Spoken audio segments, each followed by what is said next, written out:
Let's start with Scottie. I mean, the time you've been here, he's had 28 twice. He had 31, 17, and 6.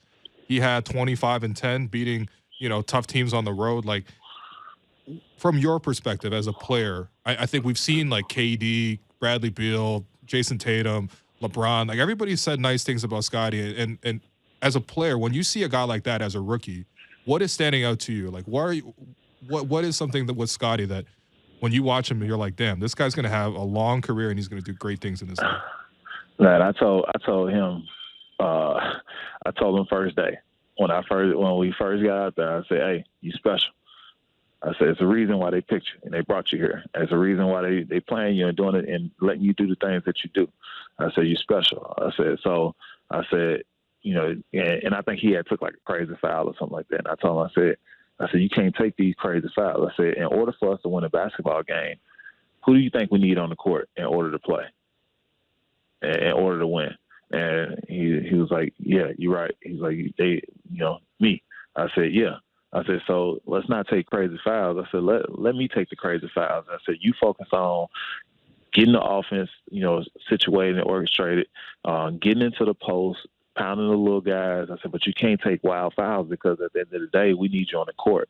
Our best chance of winning is having you on the court. I said, you're a special talent. I said, you're going to make a lot of money in this league and you're going to be in this league a long time, but you can't be taking crazy fouls. You got to, I said, I like your aggressiveness, but you have to learn how to channel that and be smart with what you're doing. And, I just been in his ear the whole time, like just talking to him, just telling him like, just keep putting that work in, just keep working, stay aggressive. Don't let up. I think in a Philly game, I hit him, like I drove the basketball and I hit him in the middle of the lane. He missed a chip. He was on himself tough. And I told him, I said, okay, and I said, you come out and I said, I know you missed the last one. So you probably going to want to pass up on it. I said, but take the next opportunity. If it's close to the rim, make sure you take it with authority. So I'm just always like encouraging my teammates, staying positive with them and making sure that they know how good they really are and how good they can really be. Sometimes you have teammates that don't understand what their ceiling are. They don't understand their potential. And then the other teammates might see it. And it needs to be voiced and it needs to be heard sometimes from a teammate, especially like somebody like me who's played 15 years in. Like my voice may be a little stronger than some other guys. Yeah, no, and listen, I think that's been something that all your teams have been saying about you. And, I think in the case of Precious, he had nice things to say about you as well in terms of the things that, he's getting in, picking your brain, sort of trying to figure out to see the court the way you see it, obviously with all the experience and the expertise you got. What are your thoughts on Precious too? Because I think since the All-Star break, he's doing a great job. Obviously, he's hitting the three really nicely, which is really promising. But he's just playing, I think, more efficient basketball, especially on the offensive end. And then defensively, he's special. Defensively, I feel like he's playing. He's playing. The biggest thing with him is he's playing confident. Yeah. Like that was one of the first things I seen with him was, his confidence wasn't, where it needed to be for his athleticism. I was like, man, I said, we know you're athletic. You're the most athletic on the team. I said, when I swing you a basketball and you're open, you shoot it. Simple. I said, it's simple as that. I said, you have the ability to make threes. Yeah. Shoot them. If you're open, shoot it. Now, sometimes like he might take some contested ones and stuff like that, but I like his aggressive nature because he's too athletic not to be aggressive. Yeah, no doubt. And and when he puts that pressure on other teams, it just creates havoc for the opposing teams. And I think he's a vital piece to us winning basketball games because when he comes in, he gives us a spark. He's, getting after it defensively. He's athletic. He can score the basketball. And he knows how to play basketball, and just being aggressive is going to push him over the hump.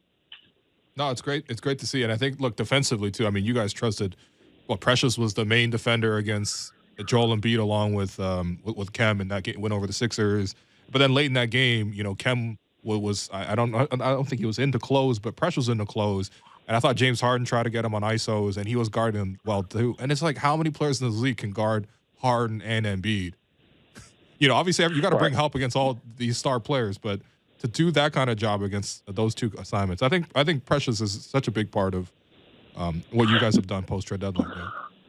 Yeah, for sure. Like they're like everybody's vital to what we do. Going out there, because every piece is needed, for us to win basketball games.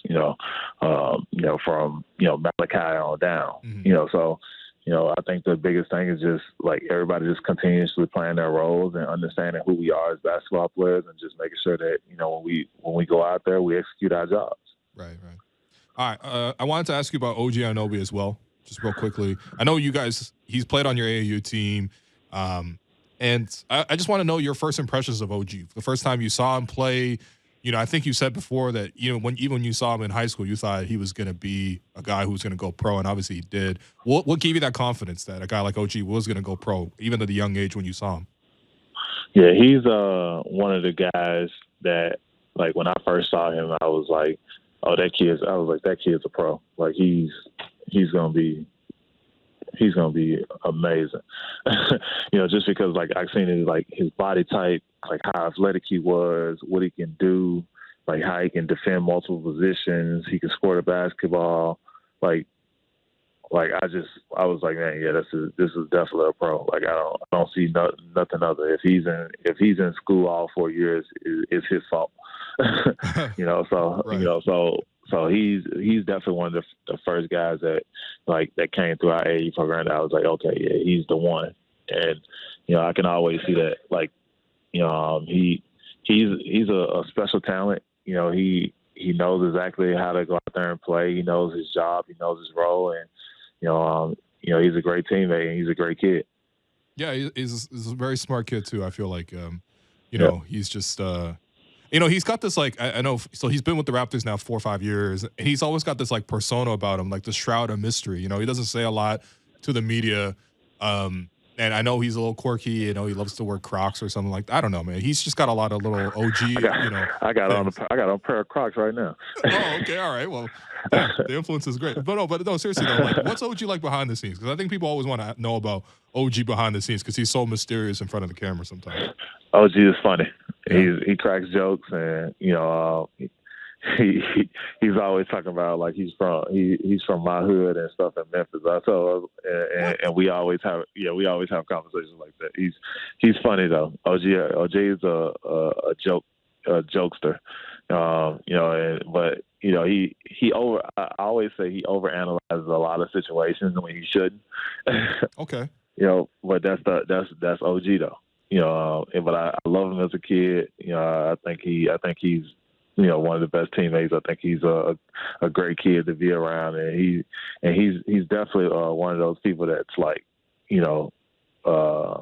analyzes a lot of situations. A very, very smart thinker, and just funny.